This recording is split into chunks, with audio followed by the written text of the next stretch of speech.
வண்ணத்தமிழ் பாதொடுத்து வாழும் இறைவனுக்கு கவிதாலயம் எழுப்பிவிட்டு தொடங்குகிறேன் என் உரையை. அனைவருக்கும் வணக்கம். என் பெயர் வீராவு. ஒடுக்கப்பட்டுள்ள தலைப்பு பசுமையும் பாரம்பரியமும். மலைக்கு தவம் இருந்த நாம் மேகத்தை மறந்துவிட்டோம்.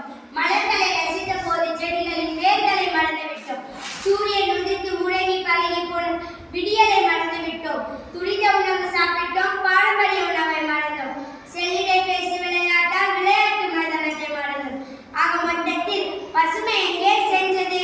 பாரம்பரியம் என்ன ஆனது? கேள்விக்குறிதான். தமிழ்நாடு என்பது இயற்கையான வளமான ஒரு நிலம். நம் மாநிலத்தில் காடுகள், நதிகள், பசுமை பரப்புகள் என பல இயற்கை வளங்கள், நீலகிரி, கொடைக்கானல், ஊட்டி மலைப்பகுதிகள் பசுமை நிறைந்தவை. தமிழ்நாட்டில் விவசாயம் முக்கியமானதாகும். இது நம் பசுமையை எடுத்துரைக்கும். தென்னந்தோப்புகள், நெல்வயல்கள், பூந்தொட்டிகள் அழகையும் பசுமையும் காட்டுகிறது. அதே சமயம் நம்முடைய பாரம்பரியம் மிகவும் பழமையானது, பெருமையானது.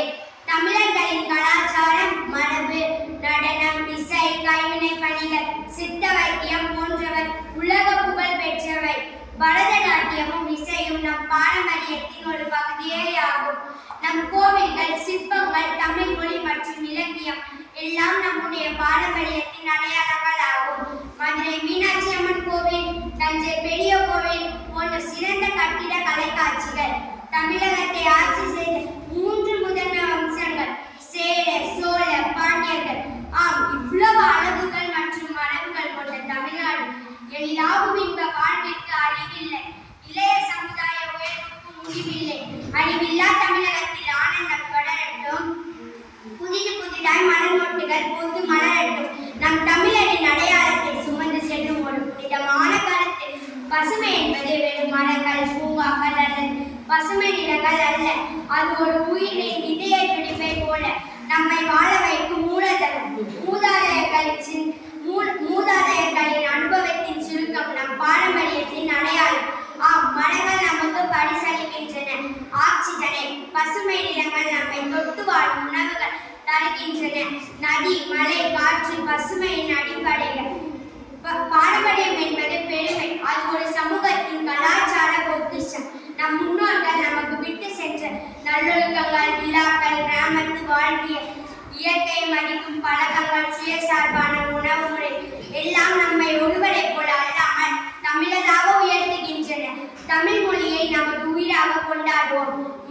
மரங்களை வழிபடும் மரபு, மலையை வரவேற்கும் விழாக்கள், நிலத்தை தொட்டு நன்றி கூறும் விவசாய வாழ்க்கை, ஜல்லிக்கட்டு, மஞ்சு விரட்டு, கம்பு விசு, எத்தனை ஒரு மரம் வளர்ந்தால் அது பல தலைமுறைக்கு நிலைத்தரும்.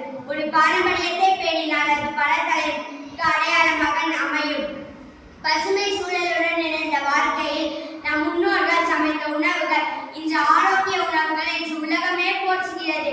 நம்பிக்கையின் வெளிப்பாடே பாரம்பரியத்தின் கடவுள். தமிழ் மொழி நம் சிந்தனையின் உயிரன். சங்க இலக்கியம் நமக்கு வாழ்வியல் கற்றுத் தருகிறது. மொழி இல்லாத பாரம்பரியம் மரணமே. எனவே நம் மொழி பேசுவோம், எழுதுவோம், பாதுகாப்போம். எதற்காக மொழியையும் யாருக்கும் விட்டு கொடுக்க வேண்டாம். பசுமையையும் காப்போம், பாரம்பரியத்தையும் மீட்போம்.